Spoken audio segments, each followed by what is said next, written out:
السلام عليكم اخوتي العزاز، مرحبا بكم في القناه ديالي امي ساره روان. كنتمنى نلقاكم هذا الفيديو هذا باحسن الاحوال والصحه جيده. اليوم اخوتي اخواتاتي جبت لكم واحد الشباكيه اللي رائعه ومتميزه ومقومه وشاربه العسل، فكنتمنى ان شاء الله هذا الفيديو هذا ينال الاعجاب ديالكم، وكنتمنى ان شاء الله انكم تبارطاجيوه مع الاصدقاء والصحاب ديالكم باش ان شاء الله تعمل فائده بالنسبه للمبتدئات اللي ما كتنجحش معاهم الشباكيه. فهاد الشباكيه هذه كتجي مقومه ديال اللوز والزنجلان، كتجي رائعه ومزيونه بزاف، والقوام ديال 2 كيلو بالنسبه للناس اللي كيبغيو يدعموا واحد الكميه اللي وفيره وفي نفس الوقت ماشي بزاف وماشي قليله. فشوفوا معايا خوتي الشباكيه ديالنا كيفاش كتجي مقرمشه وهشيشه في نفس الوقت اللي شاربه العسل اللي سبق لي جربته معكم وشاركته معكم في القناه. فكنتمنى حتى هو انكم تشاهدوه ليا وتبارطاجيوه مع الاصدقاء والصحاب ديالكم، وكنتمنى خوتي حتى هذا الفيديو هذا تكبروه لاكبر عدد من المشاهدين، اكبر عدد من اللايكات واكبر عدد من المشاركه. وكنتمنى ان شاء الله ان هذا الفيديو هذا ينال الاعجاب ديالكم، لانه الصراحه الله فعلا كيستحق التجربه لانه متعوب عليه. فكنتمنى ان شاء الله ان يلقى استحسان ديال الناس. فندخل معكم في المقادير مباشره. عندي هنايا 2 كيلو ديال الدقيق الابيض اللي خاص بالحلويات. ضروري خوتي هذا الدقيق هذا يكون مغربل. عندي هنايا واحد 2 كيسان ديال اللوز اللي حتى هو طحنته على هذا الشكل هذا حتى كيولي معجن على هذا الشكل. وعندي هنايا 2 الكيسان ديال السمسم او الزنجلان اللي كنكون عي سخنته وطحنته. هنايا عندي 2 المعالق ديال حبه حلاوه اللي حتى هي غربلتها. وعندي هنايا 2 معالق ديال حبه حلاوه او النافع عفوا حتى هي غربلتها. وهنايا 2 معالق ديال القرفه اللي كما سبق لي قلت لكم كلشي خاصو يكون مغربل. هنايا عندي 2 بيضات بالحجم الكبير. وهنايا عندي هاد النوعيه ديال الزبده اللي غادي نحتاج منها غير النص. وهنايا عندي واحد الكاس ديال العنبه ديال زيت الزيتون وكاس العنبه ديال الزيت نباتيه. وهنايا 2 القراعي ديال المزهر، والثالثه غير جبتها احتياط لا نحتاجها وصافي على نسبه النوعيه ديال الدقيق. وعندي هنايا الخل، واحد راس معلقه ديال الخميره حبيبات كيف ما كتشوفوا معايا. تقدروا تستغناو عليها. وعندي هنايا المسكه الحره او المستكه اللي غادي ندقها مع السكر. وعندي هنايا الملح وضويمه ديال الزعفران وواحد الخماره كيماويه على هذا الشكل هذا. فمباشره غادي نبدا معكم في الطريقه. غادي نوضع النواشف هما اول حاجه. غادي نوضع هنايا الخميره الكيماويه. هنايا غادي نحتاج غير وحده. هنايا النافع، حبه حلاوه،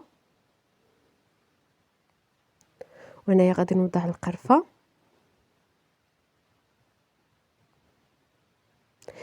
كما سبق لي قلت لكم اخوتي ان ضروري يكون هادشي هذا مغربل باش ما يقطع لناش العجين ملي كنكونوا كنشكلوا فيها اولا كنورقوا فيها في الماكينه. بالنسبه لهاد جوج لايف راه بالمقدار ديال 2 الكيسان ديال العنبه، كانوا عندي معبورين بالكيسان ديال العنبه. هنايا الملح اللي كتكون واحد الكميه اللي يعني لا باس بها. هنايا المستكه دقيتها مع السكر. وهنايا خوتي هاد الطريقه هذه كنبدا نمزج الدقيق مع النواشف باش كلشي كينسجم مع بعضيتو على هاد الشكل هذا. ضروري من هاد المرحله هذه باش ما كيبقاش كل حاجه بوحديتها مفرزه.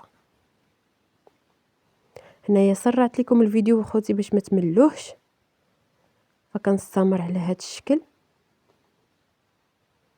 بالنسبه للاخوات اللي كيبغيو يعملوا الكميه ديال كيلو تقدروا تنقصوا المقادير. يعني بالنسبه للزيت، يعني الزيت غادي تعملوا واحد الكاس ديال العنبه وتخلطوه مع بعضياتهم، زيت الزيتون والزيت النباتيه. هنايا غادي ندوب ديك الزبده فواحد الكاسرون صغير، وغادي نجيب واحد الكاسرونه اخرى غادي نعمل فيها نص كاس او لا قل من نص كاس ديال الخل. غادي نوضع ديك الضويمات ديال الزعفران، تقدروا تعملوا الملون، انا فضلت هاد الزعفران هذا. عملت هنايا دوك 2 قراعي ديال المزهر، وغادي نعملهم يسخنوش صافي، يعني غير يدفاو.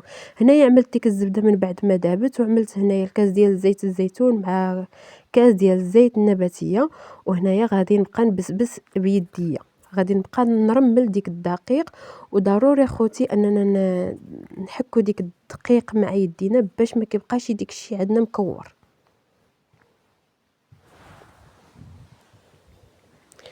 صافي كنستمر على هاد الشكل هذا. وتقدروا في هاد المرحله هذه انكم تغربلوا المقادير ديالكم مره اخرى. فانا الصراحه الله ما كنغربلش، غير كنخدم يديا وصافي. كنستمر على هاد الشكل هذا حتى كنحس ان الكويرات ما بقاوش عندنا، وبيد ما نيت ديك الزهر والخل كيدفى لينا. صافي هنا من بعد ما دفى كنجيب هنايا جوج بيضات، وهنايا كنبدا نعجن بديك المزهر وديك الخل. بالنسبه للدور ديال الخل هو اللي كيخلي لينا الشباكيه ديالنا كتكون هشيشه، فمن الاحسن ما نكثروش من الخل وما نقللوش منه باش ما كتجيش هشيشه بزاف، وباش ما كتجيش الى نقصنا ما كتجيش قاصحه. واحد الملاحظة خوتي بالنسبة للمبتدئات، العجين ديال الشباكية ضروري أنها تعجن قاصحة. إذا تعجنت قاصحة راه الشباكية ديالنا كتجي هشيشة، وإذا تعجنت مرخوفة كتعذبنا حتى في التشكال، كتعذبنا حتى ملي كنكونوا كنطلقوها، ومن النتيجة كتجي قاصحة بزاف. فمن الأحسن كتعذبكم في العجين ولكن النتيجة كتكون أحسن.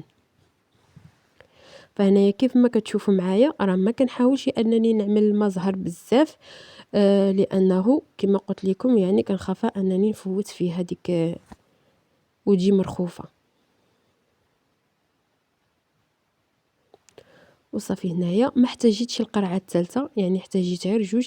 هنايا بالنسبه للقرعه الثالثه يعني غير لو ديت النوعيه ديال الدقيق، لان بعض المرات كيكون الدقيق اللي كيتشرب وبعض المرات الدقيق ما كيتشربش. فهذا الصراحه الله احتاجيت فيه هاد الكميه هذه جوج ديال القراعيد المزهر.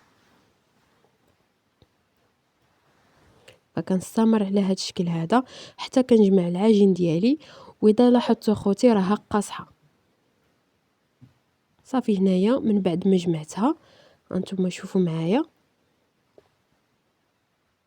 غادي نجيب واحد البلاستيك وغادي نغطيها وغادي نخليها ترتاح، وما غاديش نخليها ترتاح بزاف، يعني غير المده اللي غادي نجمعوا ولا نحيدوا ديك القشيعات اللي عدلنا فيهم القوام الشباكيه فقط، يعني غير باش تعرفوا الوقيته يعني ماشي بزاف. وكيف ما شفتوا معايا راها العجين قاصحه وماشي مطلوقه. صافي هنايا غادي نغطيها ونخليها ترتاح على خاطرها، يعني الماكسيموم واحد 5 دقائق فقط. هنايا من بعد ما رجعت ليها شوفوا معايا هاد المرحله هذه غادي نطلقها وغادي نقطعها كويرات تقريبا على 5 الكويرات تقريبا. وانتم اللي بغيتوا تقدروا تقطعوها حتى على 6 غير باش تقسموا الشغل ديالكم وصافي.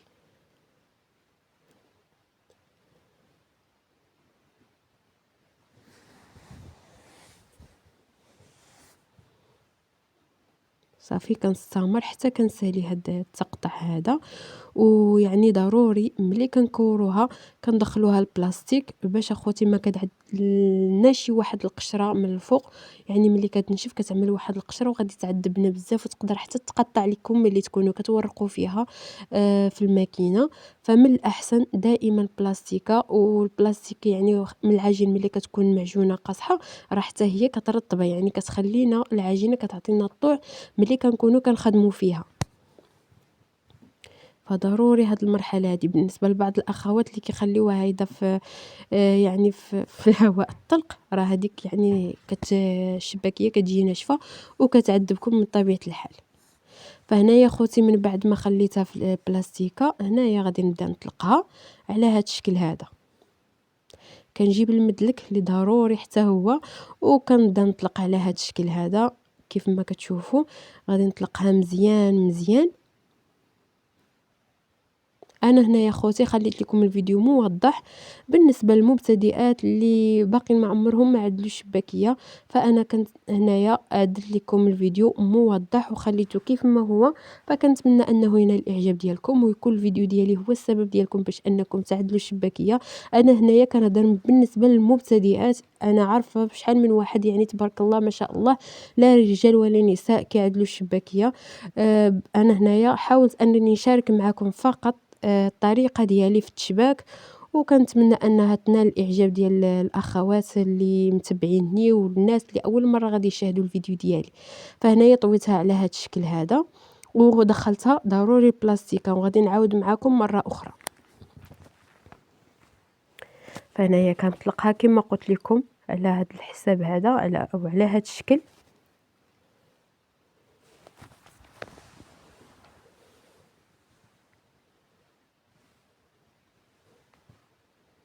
بالمدلك ضروري.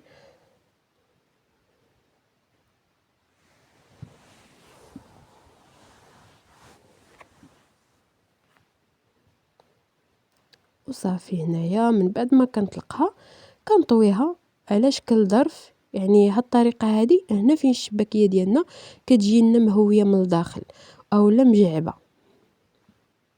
وصافي ضروري هنايا كنوضعها في البلاستيكه باش عاوتاني مره اخرى كتزيد تطلق راسها. هنايا اول عجينه شكلتها غادي نجبدها وغادي نطلقها على هذا الشكل هذا، الشكل اللي كيكون طولي. هاد الطريقه هذه اللي كنقطع بها وكنشكل بها انايا العجين ديالي راه ما كتخليش العجينه كتشيط لينا بزاف.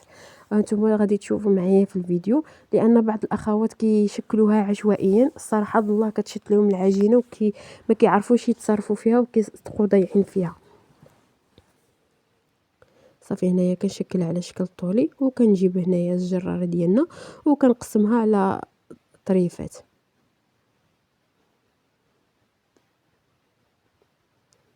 طريقه جد سهله وموضحه، وكما سبق لي قلت لكم بالنسبه للاخوات المبتدئات خليت لكم الفيديو كيف ما هو. فهنايا غادي نجيب واحد القطعه وغادي نطلقها بالمدلك على شكل طولي طبعا. وهنايا الماكينه انا وجدتها اللي رصيتها في الطيفور اللي خدمت فيه. بالنسبه للماكينه غادي نشكل او نورق العجين ديالي على رقم 4 ومره اخرى غادي ندوزها في رقم 6. بالنسبه للماكينه كل واحد والماكينه ديالو، كل واحد والريكلاج ديالو، يعني نتوما تعرفوا الماكينه ديالكم. هنايا كما كتشوفوا غادي ندوزها في رقم 4. بالنسبه لهذه المرحله هذه بالنسبه للناس اللي اول مره غادي يعدوا الشباكيه فمن الاحسن يكون معكم العوين. انا هنايا خدمت بوحدي لان مولفه كنعد فيها وخدمت هنايا بوحدي. بالنسبه للاخوات اللي قلت لكم اول مره تعدلوها فمن الاحسن انكم يكون معكم شي واحد اللي يعاونكم باش ما تعذبوش. صافي من بعد ما طلقتها في رقم 4 قسمتها على جوج باش ما تطواليش بزاف وتعذبني. هنايا عملتها في رقم 6.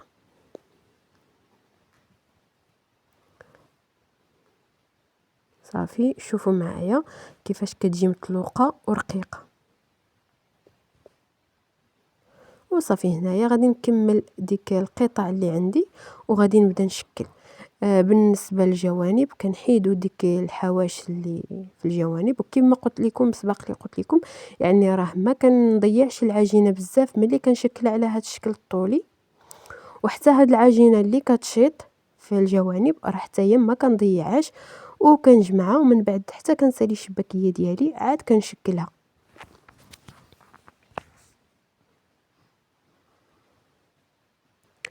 وشوفوا معايا خوتي كيفاش انا هاد المرحله هذه غادي نشبك الشباكيه. غادي نقطع الاولى، الثانيه، الثالثه، الرابعه والخامسه. كنقطع العجين مره اخرى 1 2 3 4 5، 1 2 3 4 5 هكا انا كنمشي. فهنايا غادي نوريكم التشبيكه ديالي اللي كنشبك فيها دائما. فكنهز القطعه الاولى كنوضعها على القطعه الثالثه وكنجمعهم مره اخرى وكنوضعهم على القطعه الاخرى، ودوك الجوج كنلاصقهم مع بعضياتهم. والجوانب ديال الشباكيه كيف ما كتشوفوا غادي نلاصقهم. هنايا ما رديتش البال ان الكاميرا ما شبرتليش يدي، هنايا غادي نعاود معكم واحده اخرى. فشوفوا معايا التشبيكه او العجين كيفاش تشكلات. يعني التشبيكه كتجي مزيونه الصراحه الله. بزاف ديال الشباك ديال الشباكيه، كاين اللي ما سهل من هادي. بالحق انا مولفه هادي، فقلت علاش لا ما نجربها شي معكم.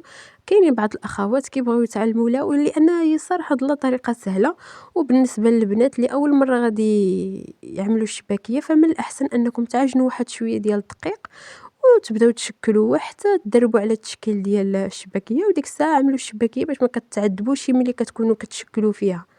فشوفوا معايا هنايا الشباكيه ديالي كيفاش كتجي.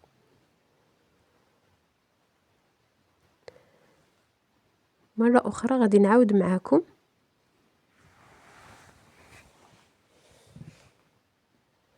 طبيعه الحال القطعه الاولى كنوضع على القطعه الثالثه وكنجمعهم، كنوضعهم على القطعه الاخرى وكنجمع الجوانب.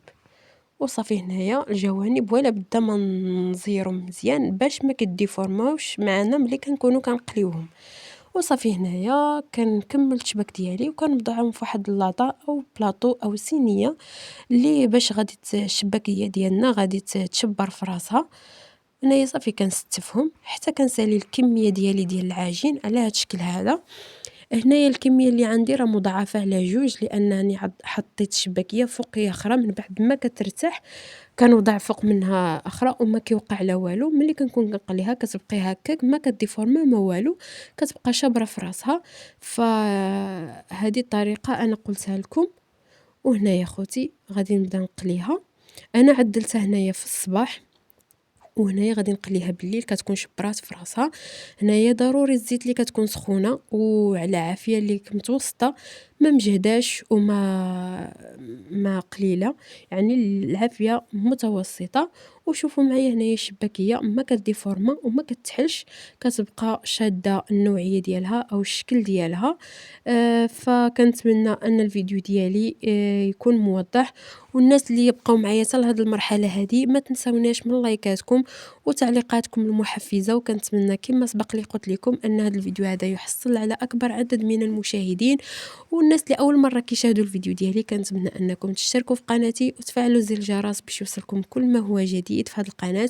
وكنتمنى اخوتي ان هذا الفيديو يحصل على اكبر عدد من المشاهدين واللايكات، وهذا فضلا وليس امرا. فهنايا خوتي كنبدا نقلب ديك الشباكيه، يعني ما نخليهاش كتحمر غير من جهه وجهه، لا ضروري اننا نقلبوها. صافي كنخليها هنايا حتى كتشد في راسها وكتحمر ليا مزيان. ما نخليوهاش حتى كتقصح عاوتاني، يعني باش ما تحرقناش وتعطينا المروريه ملي نكونوا كناكلوها. يعني ملي كتكونوا كتقليوها راه عينكم ميزانكم، يعني غادي تشوفوها كتحمر. صافي ضروري هذيك الساعه غادي تزولوها من الزيت. هنايا خوتي راه صافي بدات كتحمر معنا الشباكيه. انا خليت لكم هاد اللقطه هذه كيف ما هي باش ما قطعتهاش، باش المبتدئات يشوفوا الطريقه كيفاش. فكنتمنى ان شاء الله ان الفيديو يكون موضح، راه موضح اكثر من القياس، راه اللي ما بغاش يعدل هذا العام الشباكيه وصافي. فنستغل ونبارك لكم شعبان وكنقول لكم اللهم بلغنا رمضان لا فاقدين ولا مفقودين ان شاء الله. والله يدخلوا علينا وعليكم بالصحه والسلامه وطول العمر باش ما كتمناو ان شاء الله. وان شاء الله بصالح الاعمال. وشكرا بزاف الناس اللي كيسولوا فيا على الغيبه ديالي، فاستسمح منكم دائما كنقول لكم كنغبر عليكم بزاف فلظروف ما فقط. فكنتمنى ان شاء الله عوده خير ان شاء الله. فهنايا من بعد ما تحمرت لي الشباكيه كنبصلها مزيان من الزيت وكنوضعها في العسل. بالنسبه لهذا العسل هذا اللي سبق لي جربته معكم وشاركت معكم الطريقه. فكنتمنى ان شاء الله انكم تشاهدوا الناس اللي مازال ما شاهدوش الفيديو ديالي. كنتمنى انكم تشاهدوا العسل، لان صراحه الله كيستحق التجربه. واحد العسل اللي كيجي معلك حتى هو وكيلصق في الشباكيه وطريقه سهله طبيعه الحال.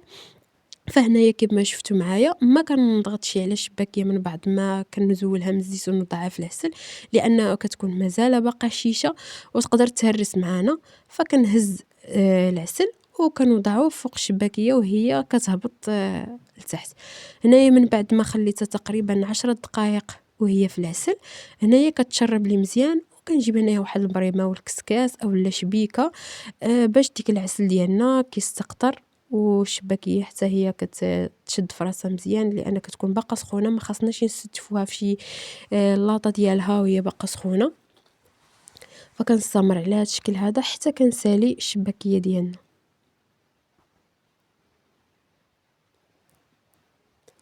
فمرة أخرى خوتي من بعد ما تحمرت لي الشباكية، فهاد المرحلة كما قلت لكم اخوتي راه بالنسبة للمبتدئات اللي يديهم اللي كتكون باقا شوية ثقيلة، فمن الأحسن العوين أن وحدة كتقلي ووحدة كت دير الشباكية في العسل.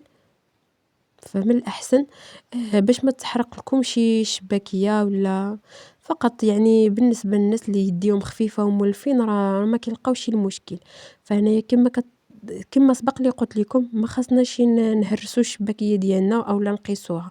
فهنايا راه ما تشوفونيش دغيا كنهزها، لا راه هنايا كنخليها تقريبا 10 دقائق باش ديك الشباكية كتشرب ديك العسل مزيان مزيان.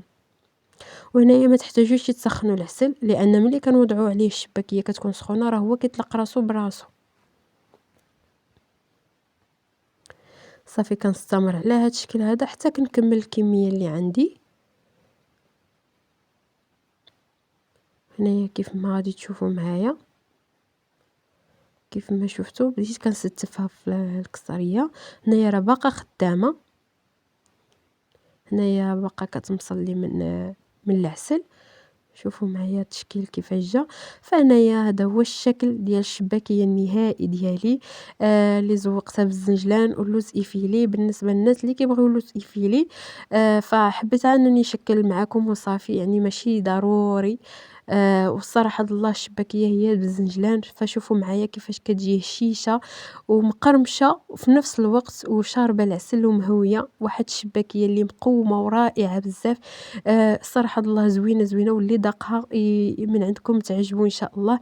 فهاد الفيديو هذا كنتمنى انكم تشاركوه مع الاصدقاء والصحاب ديالكم، وبالنسبه للمبتدئات يكون هذا ينال الاعجاب ديالكم. فما تبخلوش علينا باللايكات والتحفيزات ديالكم وتعليقاتكم. فكنتمنى ان شاء الله ان هذا الفيديو هذا كما سبق لي قلت لكم يحصل على اكبر عدد من المشاهدين. وهنايا خوتي الطريقه ديال الاحتفاظ ديالها كنجيب واحد السوبيره او لاطه اللي كتكون كبيره، اللي كتكون يعني محكمه الاغلاق. هنايا كنبدا نستف على هذا الشكل هذا، وبالنسبة كل واحد والطريقة ديالو. فأنا كما سبق لي قلت لكم حبيت أنني نشارك معكم طريقتي، فهذه هي الطريقة ديالي. فشكرا لكم الناس اللي بقاو معايا حتى لهاد الوقيته هذه، شكرا لكم بزاف. إلى فيديو آخر إن شاء الله، بسلامة عليكم.